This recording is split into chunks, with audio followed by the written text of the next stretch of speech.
Let's talk about the common barriers. So we'll start with mindset barrier number one, the all or nothing mindset. This is super common with all the clients that I've seen. It's very prevalent, especially in the beginning stages of working with them. So what is the all or nothing mindset? It is dichotomous black and white thinking. There's no flexibility. You're either a couch potato or you're doing 75 hard, right? This is like, think about like yo-yo dieting. That's kind of where this all or nothing mindset comes into play. And there's really no, and here's the key, there's no compromise.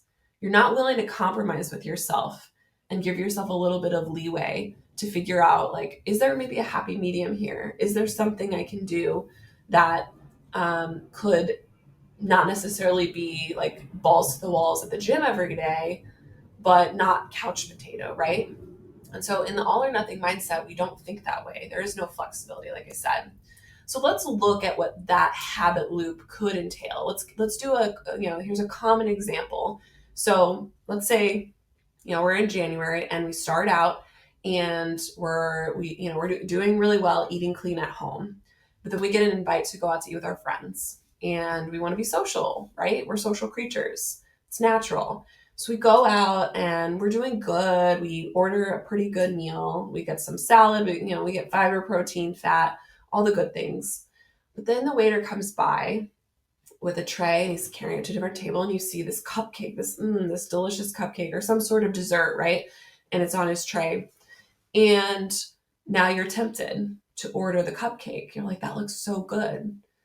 And so you decide, you see the cupcake, you order it, and that's still part of the routine.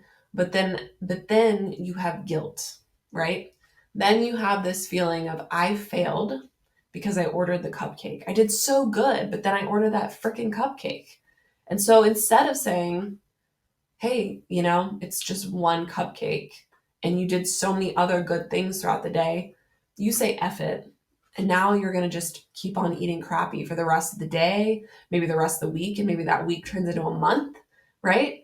And then you're reinforcing. So this is now your reward is more cupcakes. Like, of course, our brain loves cupcakes. It loves sweets. It loves treats. It loves happy feelings. And now you're reinforcing that habit loop, that all or nothing, right? So how do we derail this? Well, I'm glad you asked. How do we disrupt the habit loop? So what I want you to remember when we talk about small change is that each of these steps in the habit loop can have their own interventions, right? I'm just giving you some examples in today's session because we only have 40 minutes, but each of these can have their own, you can attack each of these steps at their own will and with different interventions. And so this, like I said, we'll just start with the cue here. So imagine that you've done this, right? Like at some point, you're probably going to go out to eat this year. And after being like, very disciplined, and you're going to order a treat. You're going to order something. It doesn't have to be sweet. It can be like something not sweet. You order it. And then this whole vicious cycle of like labeling yourself as a failure, messing up starts to happen. And then you go through this phase of like a day, a week of just being totally off track, right? And so your behavioral intervention in this situation is when you wake up, when your brain finally wakes up from this situation, which it will, because you'll have this like feeling of like, like, why did I do this? I've been really bad. I've been, making this mistake.